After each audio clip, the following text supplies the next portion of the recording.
السلام علیکم ناظرین، آج کا موضوع بہت اہم ہے۔ موضوع ہے تہمت کی سزا۔ زرقانی شرح متولیٰ امام مالک میں ایک بڑا عجیب واقعہ لکھا ہے کہ مدینہ منورہ کے آس پاس ایک ڈیرے پر ایک عورت مر گئی ہے تو دوسری اسے غسل دینے لگی۔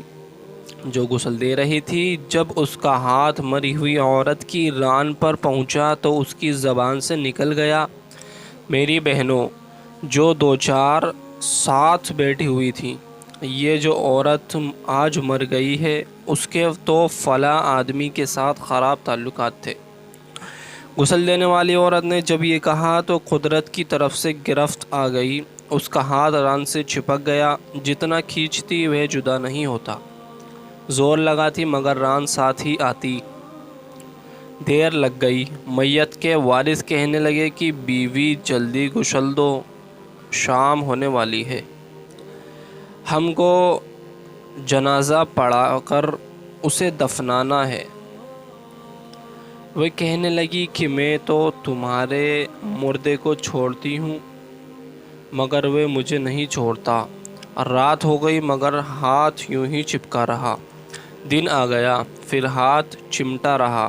اب مشکل بنی تو اس کے وارث علماء کے پاس گئے، ایک مولوی سے پوچھا، مولوی صاحب ایک عورت دوسری عورت کو غسل دے رہی تھی تو اس کا ہاتھ اس میت کی ران کے ساتھ چمٹا رہا، اب کیا کیا جائے؟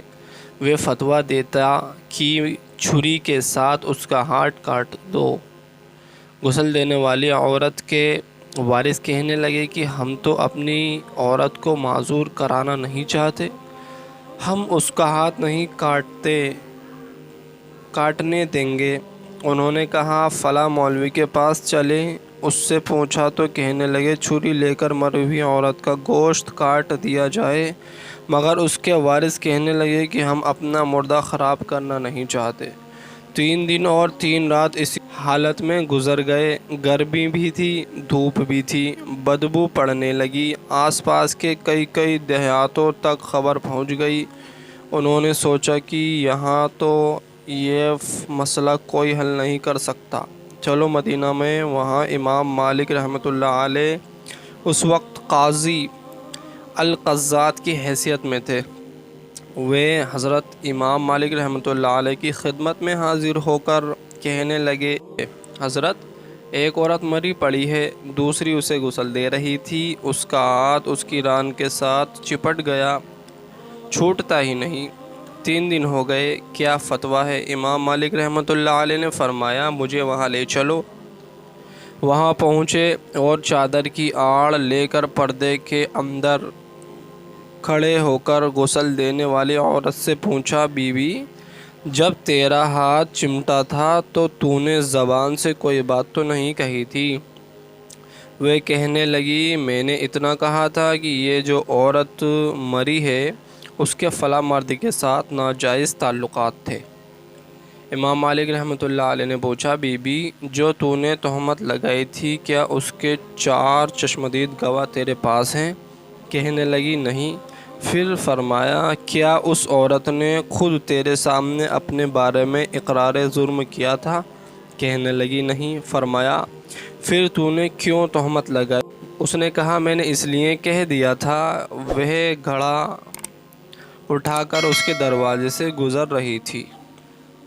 یہ سن کر امام مالک رحمۃ اللہ علیہ نے وہیں کھڑے ہو کر پورے قرآن میں نظر دہرائے، پھر فرمانے لگے، قرآن پاک میں آتا ہے والذین یؤمنون المحصنات ثم لم یأتوا بأربعة شہداء فجلدوہم 80 جلدہ۔ جو عورتوں پر ناجائز تہمتیں لگاتے ہیں پھر ان کے پاس 4 گواہ نہیں ہوتے، ان کی سزا ہے کہ ان کو زور سے 80 کوڑے مارے جائیں۔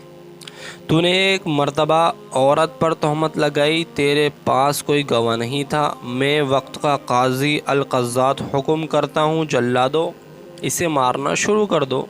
جلادوں نے اسے مارنا شروع کر دیا، وہ کوڑے مارے جا رہے تھے، 70 کوڑے مارے مگر ہاتھ یوں ہی چمٹا رہا، 75 کوڑے مارے مگر پھر بھی یوں ہی چمٹا رہا۔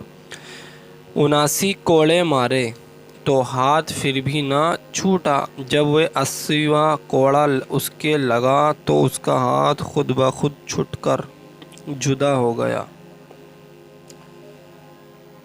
یہ تھا تہمت لگانے کا عبرتناک واقعہ، اور یہ واقعہ جو ہے یہ موت کی تیاری پیچ 82 میں واقعہ ہے۔ دعاؤں کا طالب آپ کا بھائی۔ السلام علیکم ورحمۃ اللہ وبرکاتہ۔